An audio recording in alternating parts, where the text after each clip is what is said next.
From Storm Tracker 6, this is Forecast First, sponsored by Auto Owners Insurance. Simple human sense. Good morning, Mid-Michigan. We're seeing those temperatures into the 20s this morning. 25 degrees in both Charlotte and Mason, 24 in Jackson, 24 in Lansing, and 23 degrees down in Hillsdale. Our snow showers from yesterday have tapered off as our system pulls off to the east. We're just left with a few lake effect snow showers for this morning, and we'll continue to see those temperatures a little bit chilly this morning, and cloudy skies continue for the majority of the day and or into this morning. 23 degrees by 5 a.m. and cloudy skies remain. All the full forecast coming up in just a little bit. 6 News This Morning starts right now. WLNS is here for you with 6 News This Morning. Good morning, Mid-Michigan. Thank you for waking up with us. It's Saturday, January 11th. I'm Karina Prieto, and we're here for you now with this morning's top stories. Well, tens of thousands have fled their homes because of brush fires in the Los Angeles area that have burned tens of thousands of acres as of Friday. Fire crews are actively working to stop progression of the flames, which are currently not contained. The Los Angeles County Department medical examiner has confirmed at least 11 deaths have been caused by the devastating fires. CBS reporter Charlie DeMar brings us more from the fire line. Firefighters brought in Chinooks to douse fierce flames racing towards Los Angeles neighborhoods. Residents facing the Palisades fire got new evacuation orders as the weekend began. I took all of my family photos of my grandfather who's recently passed. You know, those are the only things that you can't recover, right? Calmer winds helped firefighters gain some control of the biggest blazes on Friday, but winds are forecast to pick back up in an area that hasn't seen major rain in more than 8 months. And there's none in the forecast either. People are watering down their homes here. You know, they're trying to get ahead of the game. People have to come together and help out, just like in the olden days. In the heat of a fire's first moments, phone warnings are a potential lifesaver. But 10 million residents of LA County have received multiple false emergency evacuation warnings. I want the residents of Los Angeles region to have faith. We are doing everything we can to bring the situation under control. Californians are demanding to know who's at fault for these wildfires that have already wiped out over 12,000 structures.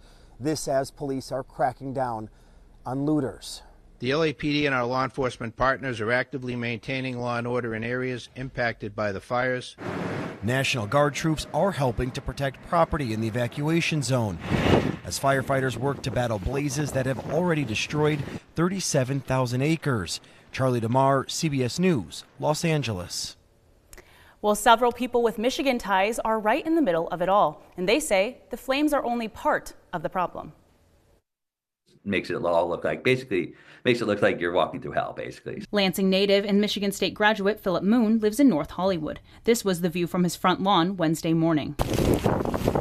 This Studio City house fire just miles away from Moon's home. He's one of many who may not be in immediate danger, but there are other concerns like poor air quality and strong winds. Big tree that fell down in the neighborhood, and the city put up a few barriers, but they can't get to it because they have to prioritize. Former Spartan and Grand Blanc native Steve Van Warmer shared this video from his home in Burbank. A wall of smoke from the fires that have now burned more than 27,000 acres. Never seen anything like this, at least for me, since I've been here since '94. Luckily, Van Warmer is out of danger for now, but he can't help but think of those who aren't. Thinking about friends and family that are just have nothing. I love the city, and when you see, I'm sorry I'm upset, but when you see like all of Malibu and like whole neighborhoods of Pacific Palisades are just gone. Both men agree the best way for the community to get through this tragedy is to come together. So it's been mostly people in the neighborhood trying to help each other. The Van Warmers have even taken in a family who was forced to evacuate. Tonight, they're just worried about what the future holds. I just don't know what the next 6 hours, let alone 6 days, let alone 6 months is going to look like. Big concern is we want rain. The problem is, especially after how bad these are, that they scorch the whole hills, mudslides become the concern. So even if we do get the rain we need, if it's heavy, these neighborhoods might get hit again and again. Well, if you'd like to help those impacted by the California fires, just scan the QR code on your screen. It will take you to the Red Cross donation site. You can also find links to donate by going to our website, WLNS.com. People here on the eastern side of the country are dealing with a much different weather problem: snow and ice. A massive storm system yesterday led to power outages, flight delays, and school closures from Texas to South Carolina. Parts of the South could even see as much as 8 inches by the end of the day. Meteorologists have been tracking a polar vortex of air that's been dipping down into the United States for more than a week, and it's expected to keep temperatures low for the rest of the weekend. Scientists say that these extremes are brought on more easily by climate change. Warmer air in other parts of the country caused that polar vortex to move from its usual spot near the North Pole down into the continental U.S. So as other parts of the country get warmer, we can expect the cold snaps like these to come more frequently. And here in mid-Michigan, yesterday's system only left a few inches of snow, but it left roads feeling extra slippery and made for some pretty hazardous conditions last night. That's why crews from MDOT have been out all night clearing paths for drivers on the highways. Overnight, the MDOT map showed more than a dozen snow plows in the Lansing area alone.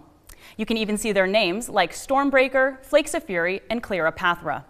Driving conditions are expected to improve as crews make it to other streets in town, but you're still going to want to give yourself some extra time getting places this morning because it might still be a little slippery.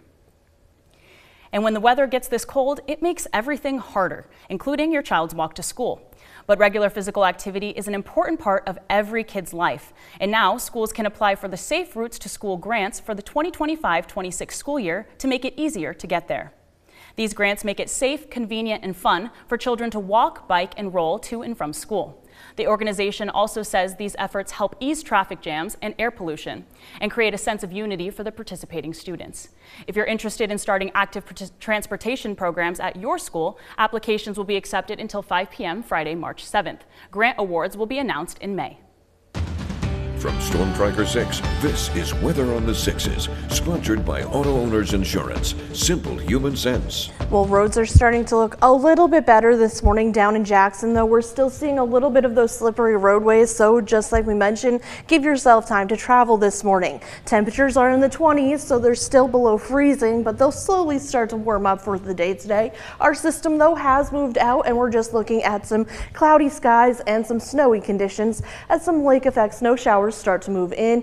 Zooming out, though, you can see there's that system that is moving on to our east. We're seeing a high pressure system right over parts of Illinois, and then eventually we'll have this low pressure system moving in for our Sunday. But for today, we'll continue to see quiet conditions, maybe just a few flurries. Overall, though, we could even see a few peaks of sunshine by the afternoon hours. Overall, though, we're going to stay dry for the majority of the day and slightly warmer for today as well. Temperatures today into the 30s, 30 degrees with mostly cloudy skies, maybe a few peaks of sunshine by the afternoon hours, but we're finally getting above that freezing point or out of the 20s as we continue throughout the day today. Temperatures into the 30s, slightly cooler than average. Average is typically right around 31 degrees. So yes, we're cold today, but we're nowhere near as cold as we have been for the past week, for the past couple of days. Overall, we'll continue to see those temperatures into the 30s. That will give you time to clear out your car, dust off any snow showers